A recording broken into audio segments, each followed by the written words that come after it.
All right. Welcome, everybody, to Adventures with Captain Ray Kelly Live. This is show number 9. And I got two great guests scheduled. They're sitting in the back room eating potato chips. And um, hopefully they're getting to know each other. Actually, we were in the back room already, and, we were talking to each other, and we found out a little bit about each other. But I know they're going to be great guests, and you'll enjoy them. But you know, I just had another mini meetup just to let you guys know. I flew with 6 other people yesterday, and I took them to one of my secret spots right here in North Palm Beach. And we were on the Intercoastal Waterway. We were flying FP. Well, I wasn't flying FPV, but some of the others were, and it was amazing to see the FPV guys and the GPS guys flying, and we just took turns. We took turns sending up the drones, and we had a great day yesterday. And I got to say, I was with Matt Cundiff and TJ. TJ, you're in the chat. Uh, Bill Ronayne, Max Air, 420, and Tammy Jean, and then David Lorenzo also showed up. So we had a fun little meetup. It wasn't anywhere near as big as that Rhode Island drone meetup or the South Florida meetup or, spin up. And that was really a great event too. But without further ado, I just want to welcome in, some of the people in the chat. And TJ was number 1. How you doing? Thank you, TJ. Fly Zones, Michael, good to see you. John Bonenfant, and he's going to be a guest on next week, just to let everybody know. Matty, good to see you. We had a great time yesterday, Matty, didn't we? And I'll have to say, back to the guests. The first guest I'm going to bring in, is a guy a lot of us know. He's got a lot of experience flying drones, and he's got a great personality, very knowledgeable. He loves sharing his information, so I know you're going to learn a lot from him. And he no longer lives in New York City. He decided to go out west, and he's coming to us all the way from Nevada, and that's Tom Dowling. Welcome, Tom. How you doing?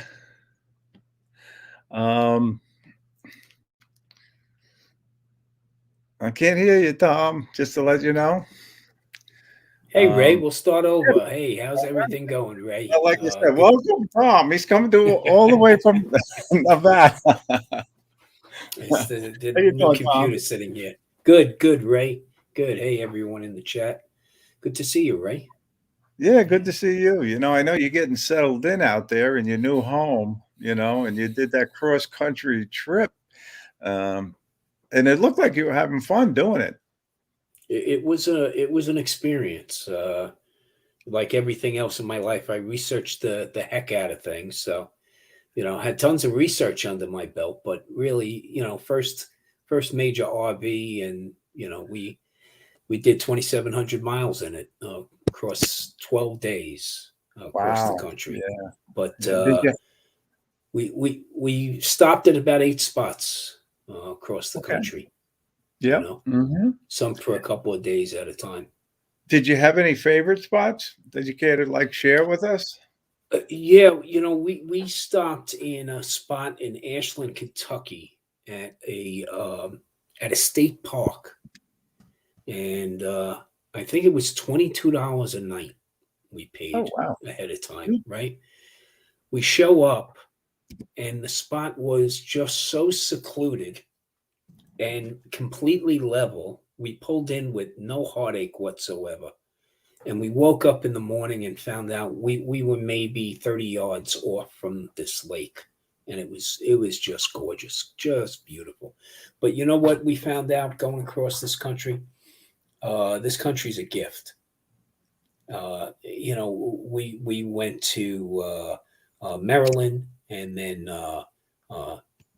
Kentucky, Tennessee, Oklahoma, Arkansas, the Panhandle of Texas, New Mexico, and then into Flagstaff, Arizona, before pulling into our new home base here. But everywhere we went, man, just spectacular views everywhere you looked. Nice people too. You met nice people. Nothing but nice people. The RV community is a lot like what I found the drone community to be. Okay. Yeah. People are nothing but helpful, Yeah. very inquisitive, of course, always looking at the next model, right? I mean, just like with drones. Oh, who's got the latest? By the way, Ray does. But you know, who's driving the latest RV? What's it look like inside? What kind of floor plan? So there's a lot of sharing of knowledge, a lot of sharing of Yeah. tips. And when you're a newbie and just starting out and you're getting frustrated with something, somebody's always able to come over and go, "Oh, no, hold on, it's really easy if you do this." And so that was a nice experience too. I know. I know. It's the same thing with boating too. Boating is like that. And recently I just got back into boating after a 10-year hiatus. I had switched over to kayaks, but now I got a boat and I've been meeting other boaters. I go to Peanut Island here and in Palm Beach, and you just meet nice people. And I do a lot of flying while I'm there. Did you do much flying when you were coming across? Not as much as I would have liked. Okay.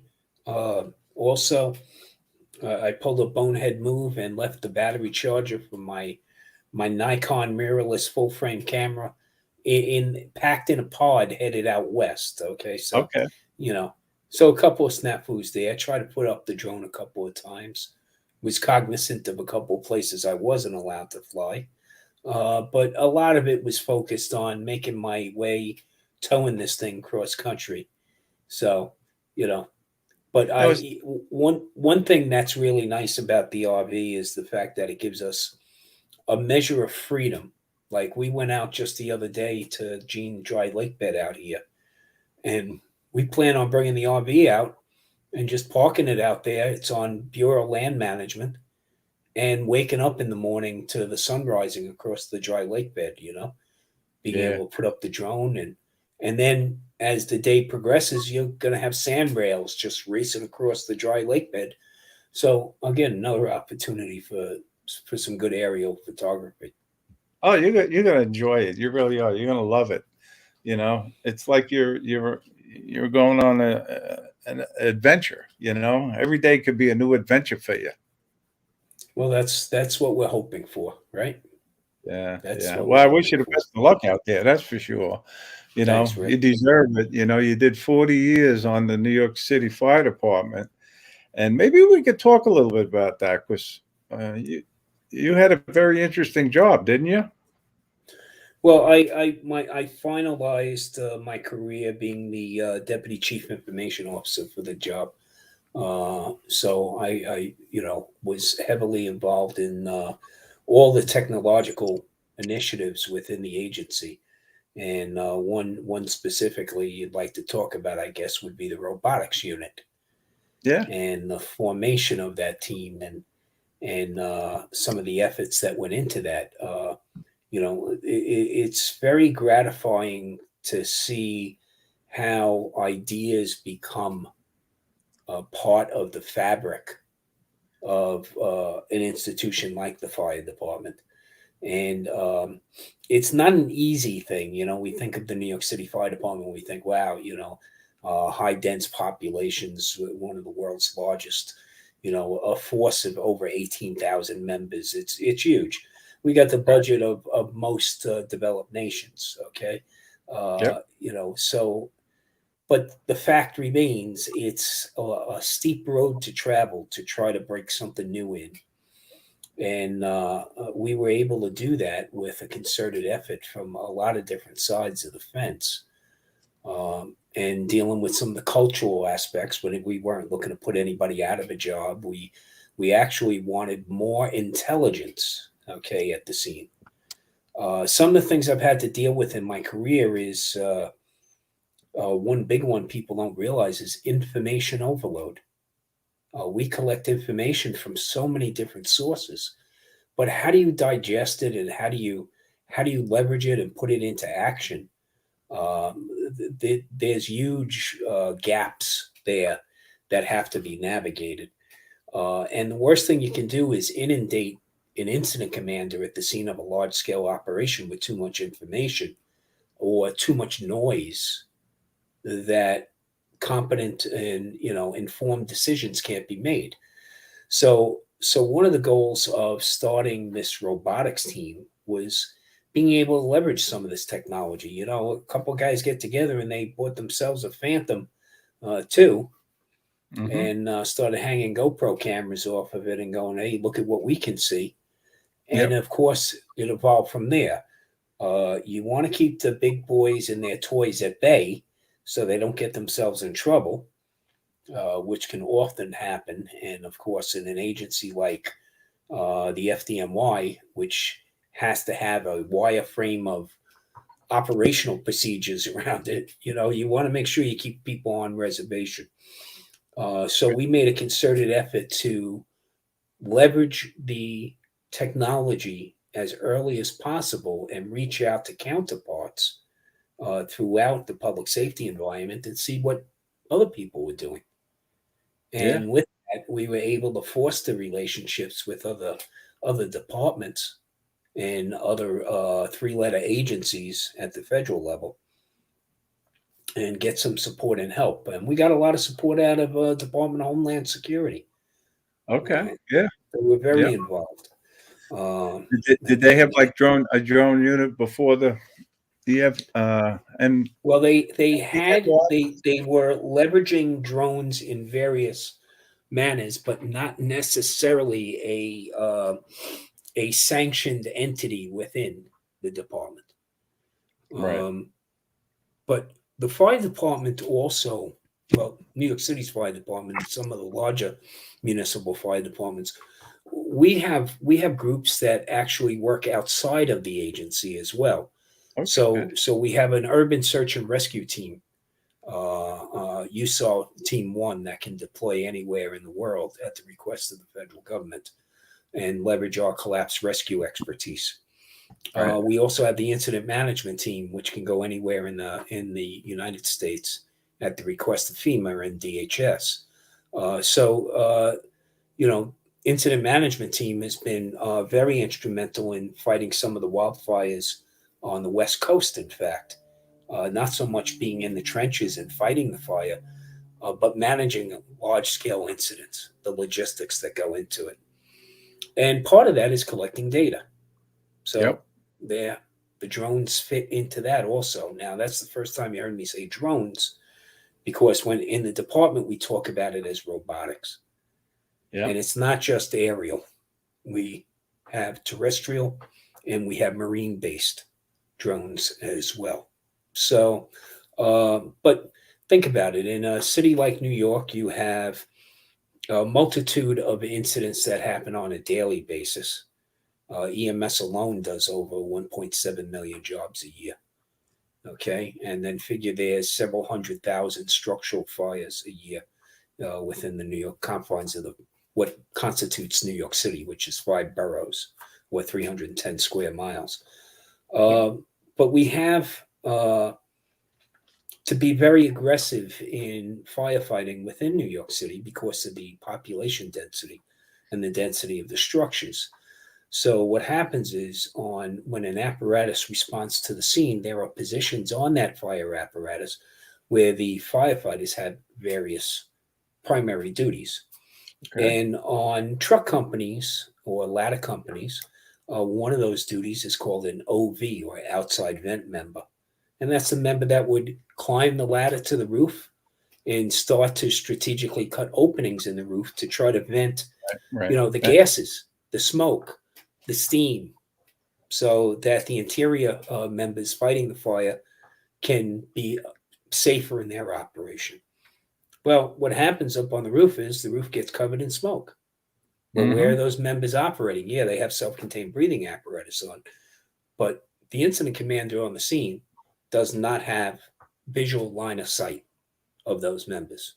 No. So by being able to put up an infrared equipped drone, we can clearly see where that member is.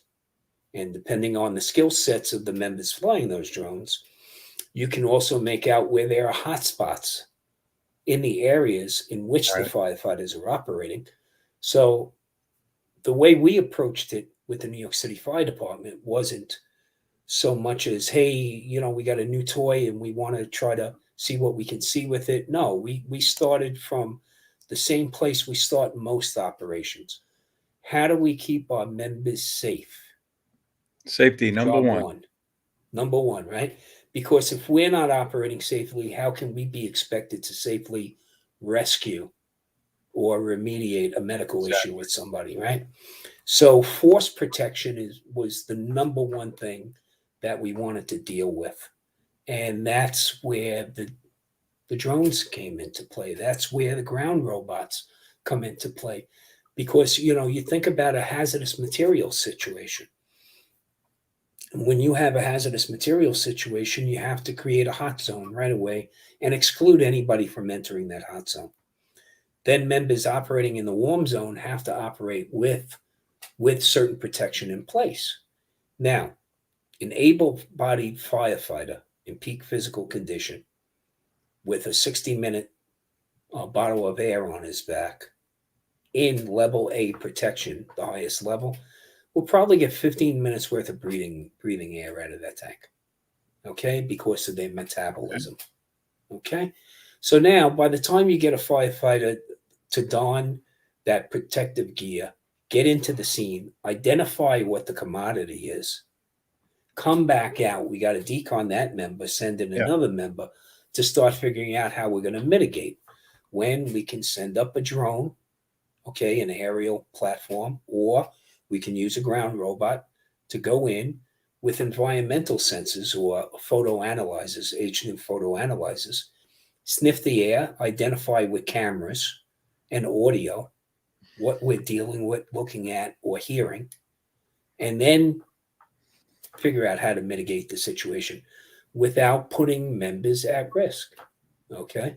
So once we can lessen the risk on our members, it makes it a little bit easier for the incident commander then to approach the scene. Okay. Right. And deal with it in a successful manner. So, you know, that's what went into it. And of course, there was a lot of politics that went into it, a lot Oh, of I can how are we imagine. going I to can only fund imagine. this? You know, how, and now the unit is several officers, and I think they're up to 4 uniformed officers, 16 firefighters, and they fly multiple missions on a daily basis.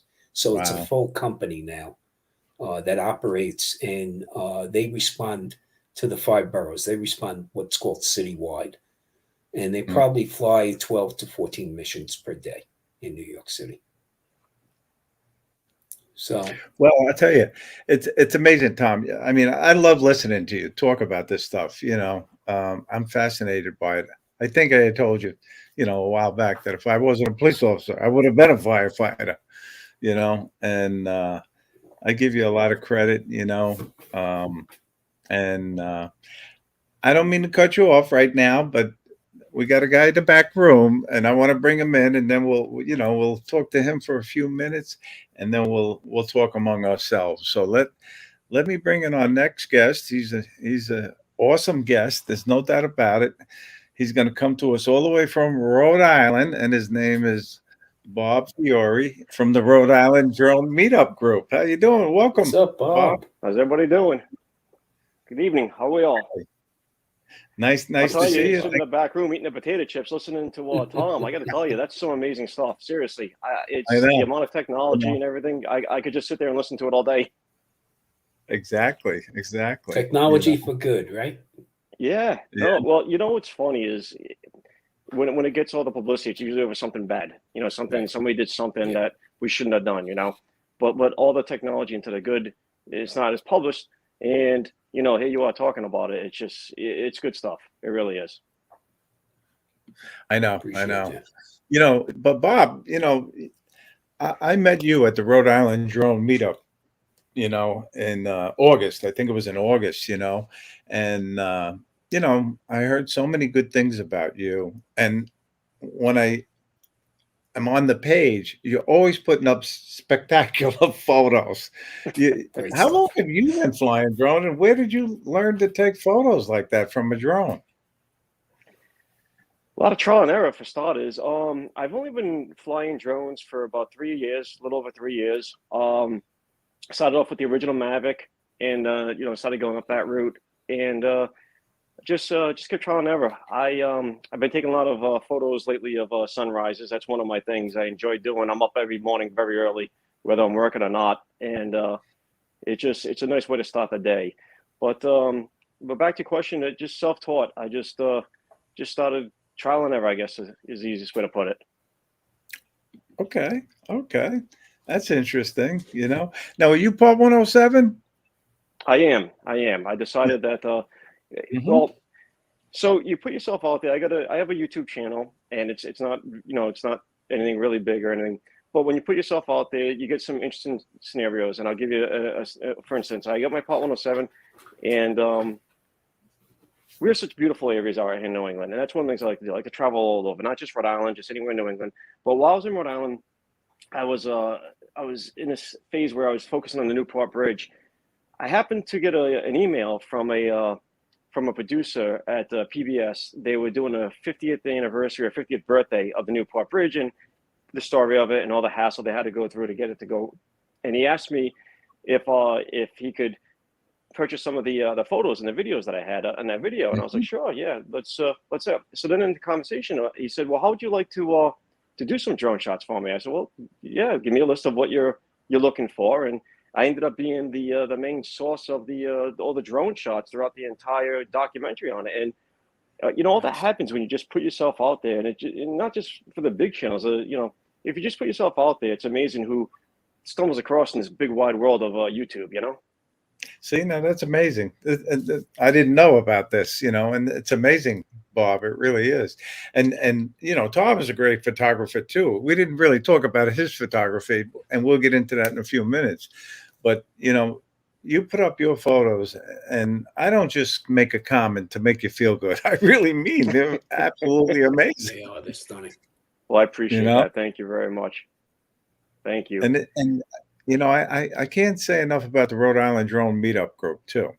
You know, you, Michael Blade told me about it, over a year ago now, and I felt funny for a couple of weeks. I'm a New Yorker, then I can't join the Rhode Island Drone Meetup group, but he said, yes, you can, Ray. And I did. I joined, and I saw how good you guys get along, in that group, which is amazing. It really is.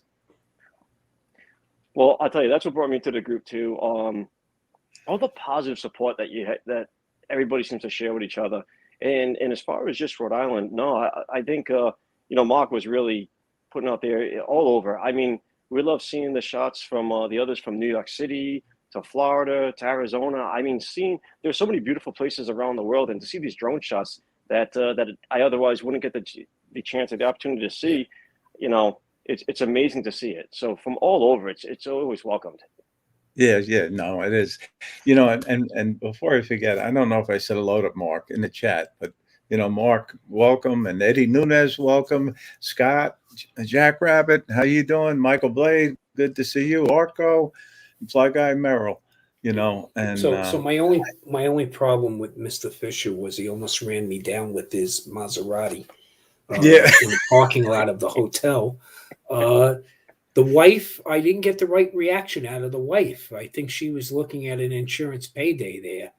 Okay. And then we realized it was Mark, so nobody's paying off on that deal. yeah, right. Yeah, definitely. No, but I you know was what, Ray? We had a great time up there, Ray. We just had a spectacular time up there at the well, you meetup. turned it into like a mini little long weekend vacation type of thing. Yeah, And us that and the was Nunez's. Yeah, Yeah, you and Eddie, you got around. yeah, You went to some great yeah. locations to fly, It was and just an amazing environment over there, Bob. I mean, just Jamestown and Newport, and we were just bouncing around all over and having a spectacular time. yeah. Yeah, I feel lucky with that, Rhode Island. Bob, Such a small state, but a lot of things to visit. But I do want to say Yeah. one more thing about that meetup. Mark really did I mean, a fantastic job of everything that he put together, all the details. Anytime that I was talking to him, I mean, he was always working on some aspect of it to try to make it as pleasurable for all the visitors as possible. I got to tell you, he really stepped up and did a lot to get that together as well as he did. Absolutely. Exactly. Absolutely. There's no doubt about it. And you know, I'm gonna make a joke here, but I was so impressed with his ice cream truck.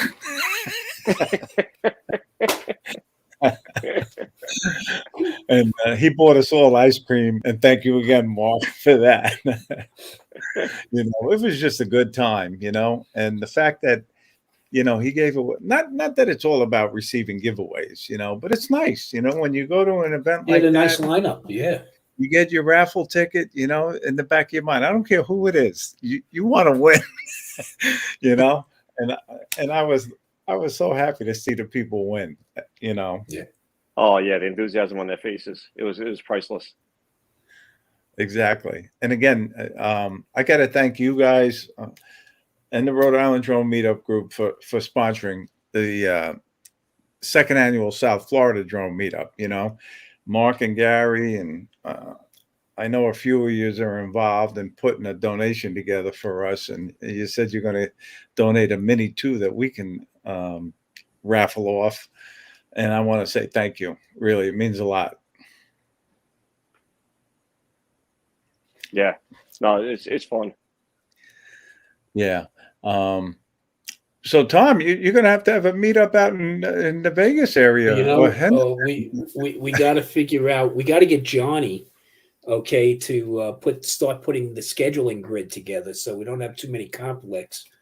You know, when I have the South Las Vegas drone meetup, we'll have to do it around CES time. Okay, there you go.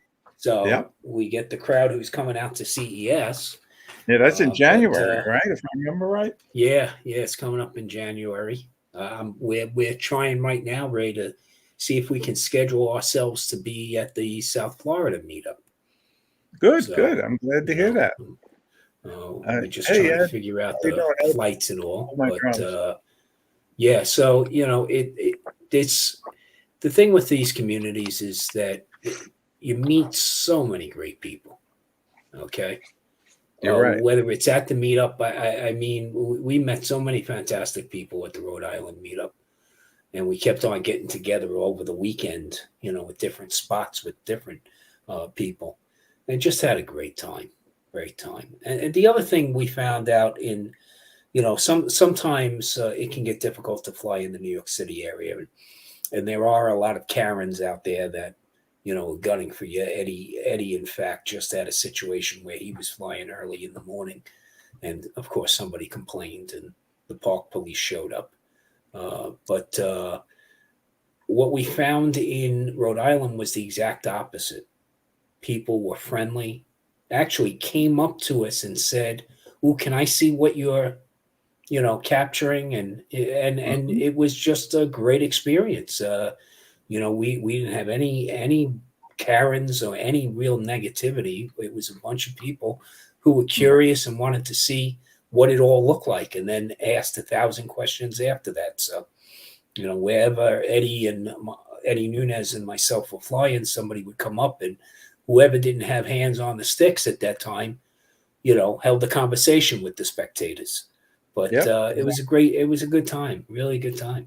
It means so much. You know, that happened to us yesterday when we were flying here too. You know, a couple came up and they were asking all sorts of questions. And I have a feeling it was a sister and brother. And I whispered in the sister's ear, you know, he'd love a mini SZ for Christmas. And she actually wrote it down. So I think she might be buying this guy a mini SC for Christmas. You got to start putting up those affiliate links on your stream here, okay? Yeah. It's a great gift to get. No, there's so many good drones. Tom, you know, back to you and your drones. What is your favorite drone that you'd like to fly? My favorite drone I plan on buying soon. So it's always the drone you want, right? I got to say, look, my Mavic 2 Pro has been a workhorse. Yep. I'm ready for the 3. I'm not going to go 3 cine because I have no use for ProRes. But I'm looking forward to the larger camera on that, Yeah. and more dynamic range. Yeah. But I think the Air 2 series is a fantastic drone series, especially the Air 2S. I think that's a great drone. Still own a Phantom 4. I think that was Usually I have the Mavic 3 right next to me, but it's packed up in my carry-on because I'm going to California with it tomorrow. So it's tucked and away for the flight. Yeah. I can't say Where you enough going in about California, right? Where you headed to? Yeah, I'm going to LA, my son lives out there, him and his wife, so we're going out there to visit him, and we're going to spend Christmas and New Year's with them, Oh, very and nice. we're going to have a good time. I'm looking forward to it. And Bob, how about Yes. you? What is your favorite drone that you like to fly or use for work? So I ordered the Mavic 3 when it came out. I did not order the Cine either. I really don't have a need right now for ProRes. I was considering it because I really wanted the RC Pro.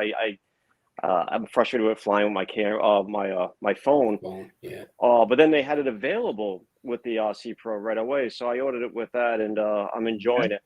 I got to tell you, it's still just a few weeks in. I'm loving it. It's the best drone. I'm enjoying it, and yeah, it is my favorite. But right up there also is that Air 2S. That Air 2S, I got to tell you, it is amazing. And I just made a video of about my initial impressions on the Mavic 3 on my channel, and I was saying that this is DJI's first of the Mavic series that crossed that threshold from the consumer prosumer over to the pro.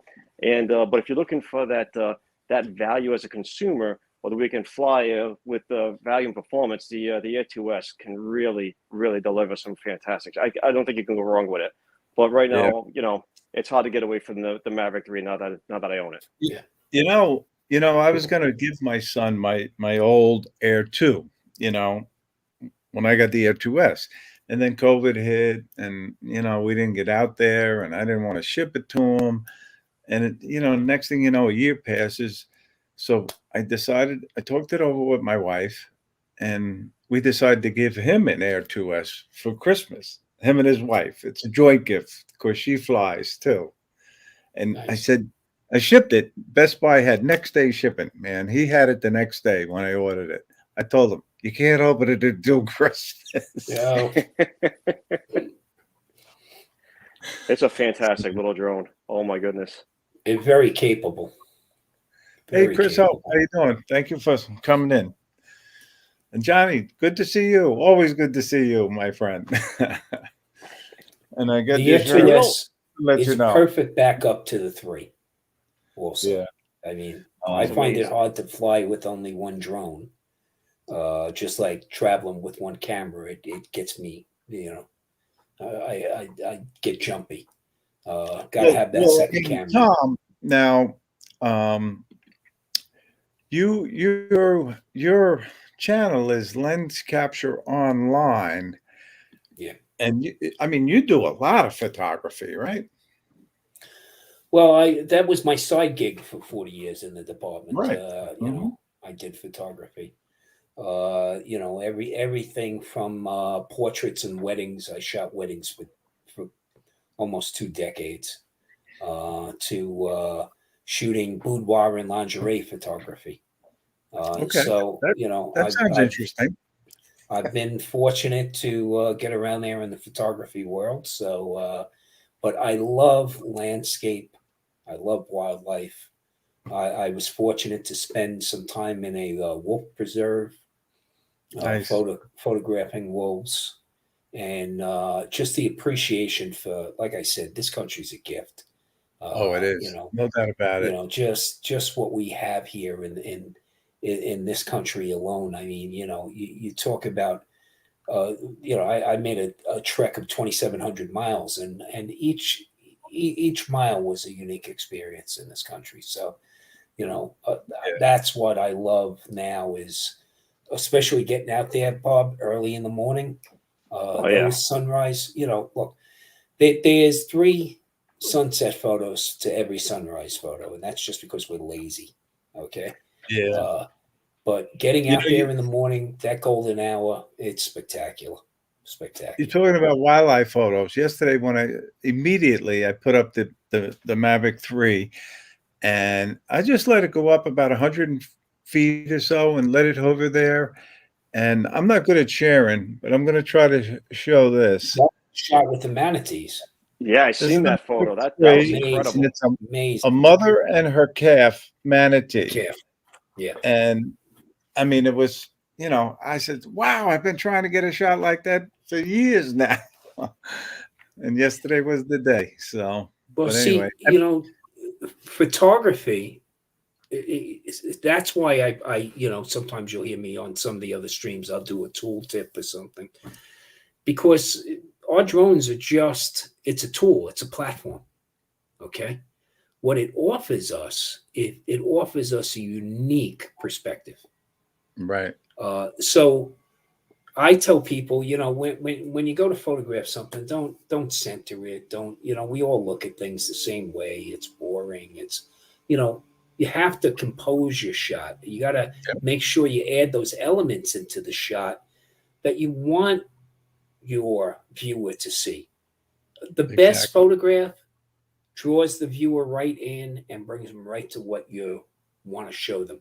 Whether that's using the rule of thirds, Thirds, and, right. and finding those crash points, okay, whether it's diagonal lines or perspective, or just take the extra second to look at your screen before you just slam on that shutter. Okay. Right. Compose your Yeah. shot. It might mean all you got to do is yaw 4 degrees this way, and then you have those railroad tracks cutting through the image, just bringing your viewer's eye right into what you want to show them. There you go. And Good so tips. when I used to run photo walks throughout New York City. Was one of my side gigs. I'd have tourists, and Okay. we'd bring 4 or 5 people out, and I'd bring them to unique spots. Especially with my background, I know of some very unique spots throughout New York City. And the thing is that you would see somebody taking a shot, and then they'd walk away from it, and I go, "Did you realize what your vision, what you were trying to show?" "Oh no, I just want to grab a shot at that." The way you can tell a pro from an amateur or a snap shooter is a snap shooter will just go up and take a shot and walk away. A pro will go up and take a shot or 2 or 3 or 4 10 shots in portrait mode, and then switch to landscape mode, and then shoot it at a lower angle and shoot it at a higher angle. And that's why one of the tips I've given out before is when I know I've gotten my shot, I move on to another subject. Okay. So when I go and look at my shots in post, I actually edit in reverse. I let a shot first and I go backwards. Because usually when I see a scene change, it means what I'm looking at now is what I thought I wanted to capture instead of all the other noise. And that comes from shooting weddings, and you have to move on after you get that shot you needed, that moment. Okay. So by doing it in reverse, getting through 3,000 images was a lot less of a chore. So just bringing little aspects into drone photography gives you a leg up. Okay. It's just like playing hockey. I used to coach hockey, and we would hold the skating camps for 4 through 6-year-olds. And why are we starting them skating so quickly? Well, once they learn how to skate, the skates become second nature. Now they can learn how to handle a stick and handle a puck. The skates aren't in the equation anymore. And the same thing here. Learn photography. Everybody's got one now. Everybody's got a camera now. Oh yeah. Go out and exercise. These are good cameras too. Yeah, excellent. Exercise your vision, right? Definitely. Exercise this and realize your vision through this. And then now bring that into that other platform. We're so fortunate to be able to raise to altitudes that are sometimes above legal limits. So, it's exercise what you have, and your skill will grow. Right, exactly. And Bob, you're quite the photographer. How did you really learn photography? The basics of photography. Again, I just started I started just messing around with it, and then realizing exposure values, aperture, and to what Tom is saying, those shots that I post up there, I can't tell you how many I go through before I decide on which one, and I'll change the angle maybe to like a minuscule degree, but maybe put the sunrise and just a little bit different of a format or an angle, or how that sun is glaring across maybe the water if it's a water shot, Hmm. and then I'll just start to play with the exposures and the lights and everything to it, and again, it's a lot of trial and error, and I just find it so interesting. I find it so challenging because there is so many good photographers on that group that we're in, and it makes me want to, step up and try to do better. And it really challenged me with that. But as far as a lot of it's self-taught, and it's a lot of trial and error to get to the point that I'm Yeah, getting at. exactly. Now, Bob, your channel is your name, right? Correct? Yeah, yeah, Bob Fiore. Yep. Yeah, that's his channel for the people that are in the chat that were asking. Um, and I put Rhode Island Drone Meetup Group because you are an active participant in that. Yes. Yep. Yeah. Yeah. So one of the other things I liked about the drones too versus anything else, I've places that I've visited before, or maybe walked, 1,000 times with my wife, a certain park. When you put the drone up, you see it from a whole different perspective, and you don't realize just how beautiful something is, or just how crazy. One of the very first shots I have, it's this picture up there, and it was crazy. It was the original air. The sun was starting to, I mean, the sun was coming out and starting to melt the ice a little bit, and the ice fishermen where they drill the holes, and the way it was Oh, okay. cracking, put the camera down, and I'll put the photo out on the group. But it was like abstract art, and I've never seen anything like it before. Oh, that's And cool. it just nature is some of the most amazing colors and views and perspectives. It's just fun to shoot. See, Yeah, Bob, yeah. you hit right on it. It's a view that we get to share with other people, right? Mm. That they normally don't get to see. It's like I was saying earlier, with the photo groups. One of the things I used to tell people was when they would photograph flowers, they'd stand over the flower and take a picture of it, and we look at the flower that way every day. Get down on your belly and take a shot up at the flower, right? Yeah. Yep. So that's a unique view. We're so fortunate with drones that whenever we put them up, it's a unique view for everyone else. What we have to do is we have to struggle with not growing tired of those unique views. Okay. Because Yeah. to us, we can look at it that it's worn, been there, done that. Hmm. Where actually we haven't, because we haven't actually shared it with others. So by looking at other people's images that they put up on the group, man, that gives me incentive to go out and shoot. Yeah. Absolutely. I could not agree with you more. I gotta say hello to Bill Ronayne. He's in the chat, and he was one of the meetup people yesterday, and I can't say enough about him and his flying, but he can really fly. That's all I'm gonna say. And if you get a chance, he's got some videos posted, so go check him out. Um, but I just want to say hello to Lawrence, Novice Quads. How you doing? It means a lot that you came in here, Lawrence. I started. This is how I met Tom. Because he used to be a regular on those guys, and I watched them, and they welcomed me, and that's a great thing about this whole community. They didn't know Ray Kelly. That's that novice out on Long Island. He don't know how to fly drones. He thinks he knows how to fly drones, but they welcome me, and I really appreciated that, Tom and Lawrence. I really did. That's that's the thing. It's a when we use the term community loosely, but it's not. It's a tight community. And for the most part, everybody's got everybody's back. Yeah. We have our problems with the drone police, and you know, You can't get along with everybody. But I'm your brother. I'm not your keeper, is what I always say. Okay. Yeah, and Just the be shared interest is responsible. so cool. At that meetup, I got lucky to meet all these wonderful people, and Lawrence was one of them. And he took the time to. I had so many questions about FPV. I only do the GPS drones, and he just took the time to answer questions, giving me some insight.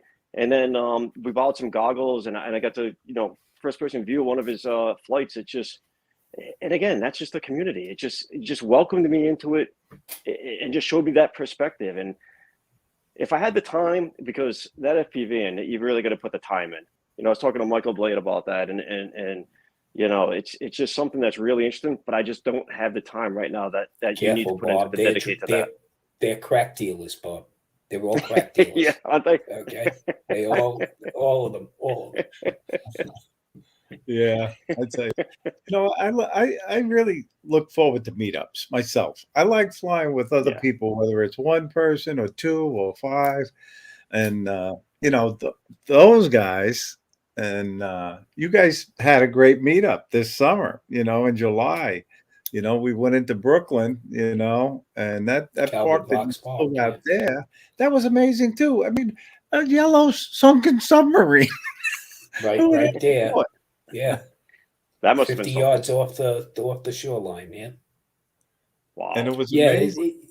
That's what I'm saying. We're very fortunate in this country because, look, going up into Bob's neck of the woods, man, that coastline is just fantastic. Target rich is what I say. And then on our last day, I said to Eddie, "Hey, let's go up into Battleship Cove." And he's like, "Battleship where?" And I would. Well, apparently it's only like 5 minutes from where we were staying.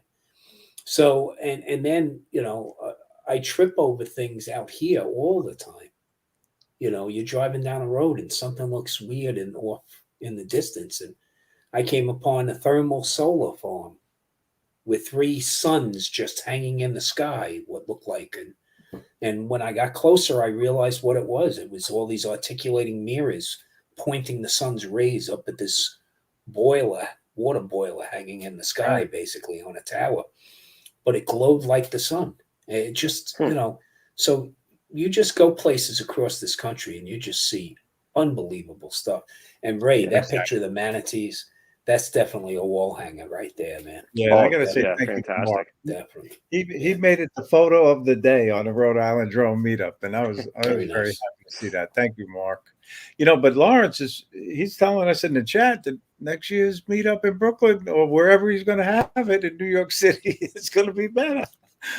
So, I'm looking forward to it, Lawrence. I'll have to take a trip. Those guys make me want to shoot the New York skyline. I mean, all of them. Eddie was putting up some shots, and then Lawrence and Deneen and Herman, they just put up these shots that just make me want to run down there. And those night shots of that whole cityscape, it's just incredible. Eddie Nunez is a excellent photographer. I don't have to tell you guys that, it, but he ended up with the 9/11 lights. I don't know if any of you saw his post on those 9/11 lights. I did. Well, phenomenal. And I called him up and I says, "Eddie, listen, I would like to buy one of those prints from you." He says, "Ray, just let me send it to you and you have it printed up with whoever you use." And I did. I put his 9/11, one of them, on canvas, and it looks great. It's in my office. And thank you very much, Eddie, for letting me do that. I appreciate it. Hey, Mike Roche Media. Good to see you. And before I forget, sometimes I forget to do my little contest for the monthly giveaway, which is going to be a Adventures with Capt Ray Kelly hat. And I've been doing it by picking a color, and I received some flacco for it that it's stupid. It's a stupid way to do a contest. So I'm going to pick a number. Whoever can pick the lucky number, I have it written down. Your name will go in for the monthly drawing for the hat. So put in your numbers 1 to 50, and if I spot it, and you guys are eligible too, because I didn't tell you. I'm just going to do that. So, but anyway, and it's an easy number too. You know, one of my favorite numbers.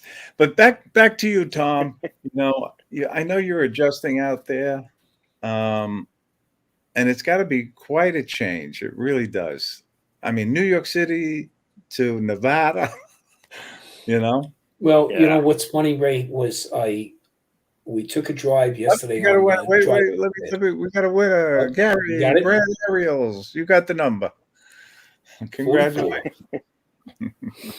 I'm sorry. You know, we took a drive out to one of the dry lake beds out here, just so I could run the Tacoma across the lake bed, and because they told me, the Toyota dealer told me, I have to leverage that 4-wheel drive monthly. Okay, you got to make sure you use 4 low, 4 high, so it doesn't seize up on you. To me, that's just a challenge to use 4-wheel drive every day if I can. But what I found was the surface I was riding across on the Jean Dry Lake bed was actually smoother than some of the streets I was driving through Brooklyn, New York on. Okay. Mhm. It seemed like I was doing more off-roading in New York City with the potholes than I find out here. The roads out here are spectacular, by the way. Okay.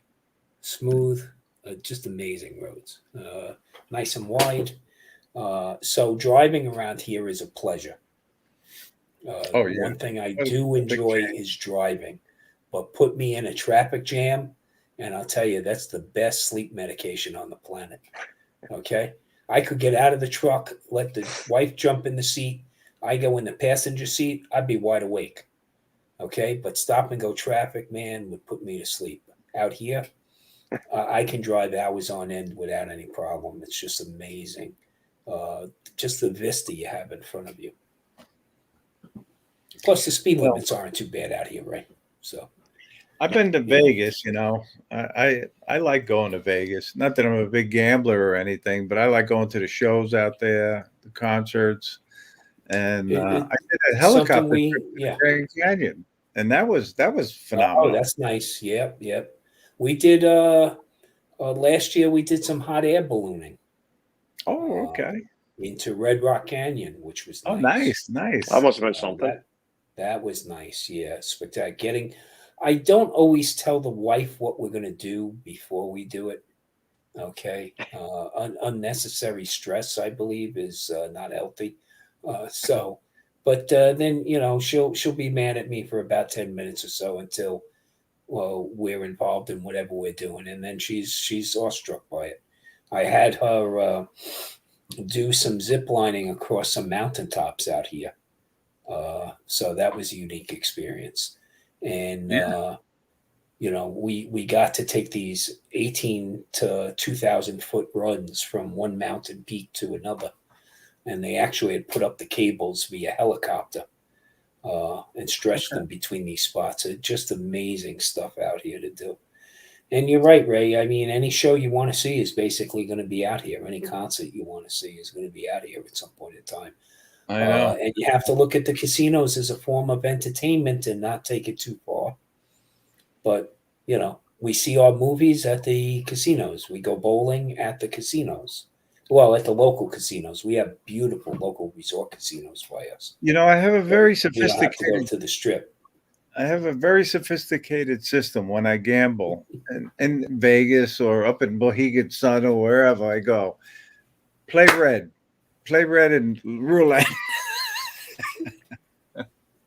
I don't win. You see, now I want to go down there, not to gamble, but now my favorite team is down there. Oh, Yeah, there and you you go. got to see the stadium, Bob. It's Oh my freaking goodness. amazing. Yeah, I can Okay, imagine. amazing. Well, I have a new hockey team out here now. Except when they play the Rangers, I have to root for the Rangers. It's in my blood. But yeah, the Las Vegas Knights, and then they just almost done building the new arena for the Henderson Silver Knights, which is the minor league hockey team out here in the IHL. Which that's always a blast because then you're in a stadium with 3,000 to 4,000 instead of 20,000. You know, but yeah, you got anything you want to do out here is out here. one funny thing out here is if you want, you can play bulldozer soccer out here. Caterpillar has an excursion out here called the Big Dig. They give you 45 minutes worth of training on a backhoe and a bulldozer, and then you have another hour and a half to go play, either dig ditches or bounce ginormous soccer balls around a huge field. So it's a playground. It's a playground out here. That's for sure. That's for sure. Hey, Ron Brown, good to see you. Thank you for coming in. Mudball Creative, good to see you.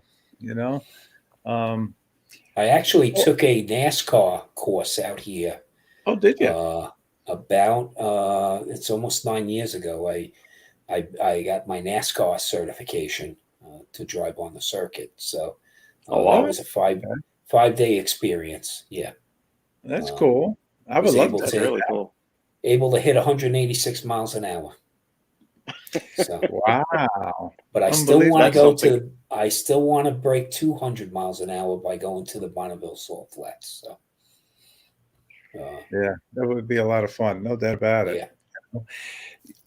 You know, the hour goes by so quick. You know, and we got a great lineup of shows on tonight. You know, I don't know if you guys got Johnny's live stream guide. You know, it's as good as the old TV guide back in the day, you know, and you can keep track of who's on when.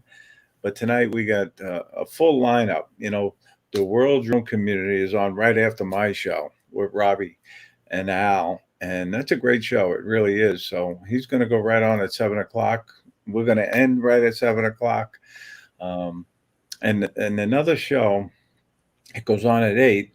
It's a toss-up because I go between the two of them, the grumpy vlogger, and then there's another one I watched, the Profiling Evil with Mike King, and that's a true crime thing. It's not drones; it's all about true crime, but they use drones a lot. And anyway, and then of course you got Drone Nation on with Ron Brown and Marcus. So be sure to get in there at 9 o'clock and watch their show. But if I got to say thank you to both of you for being on my show. It really means a lot to me. You know, I love listening to guys that have a lot more expertise than I do in flying, you know, because I take notes, you know, after the show, I write down what people say, you know, and I learn, you know, so thank you very much. And thank you all in the chat. Hey, Greg Pittman, you just came in, but unless you were in early, I didn't see it, but thank you for coming in. And I got to tell everybody about the South Florida Drone Meetup. It's going to be in Jensen Beach, Florida on April 2nd. We have 61 people that say they're coming so far. The Hampton Inn and Suites is the official hotel, and they're giving us a group rate, $139 for a room, $149 for a suite. The discount code is SFD. South Florida Drone. But anyways, SFD is the discount code for your discount at that hotel. But we're going to have a great time, Tom. So I hope you can make it. Bob, I hope you can make it in April. But thank you again. So if you guys want to say your closing thoughts, Tom, we'll start with you. Just Ray, thanks so much for the hospitality, having me on. It was a pleasure seeing Bob, and look forward to the stream on a regular basis. Thank you, sir. Same here. Thank you very much for having me on. I was very pleased when I got the invite, and really enjoyed listening to more of the background from Tom and yourself, and all the interests out there. I'm really appreciative to be on the show tonight. Yeah, no, it's great. And I know I'll be seeing you guys one way or the other. You know, we'll get together. But thank you all in the chat. You know, go watch the World Drone Community now. And don't forget to tune in next week. I have two great guests on the show next week. John Bonenfant from the Rhode Island Drone Meetup Group, and Chris Hope. He's going to be on next week. And don't forget about the Fly for Fun show on Wednesday. But anyway, thanks a lot, everybody. We'll see you next week, and get out there, fly for fun, and fly safely. Take care, everyone. Thank you very much.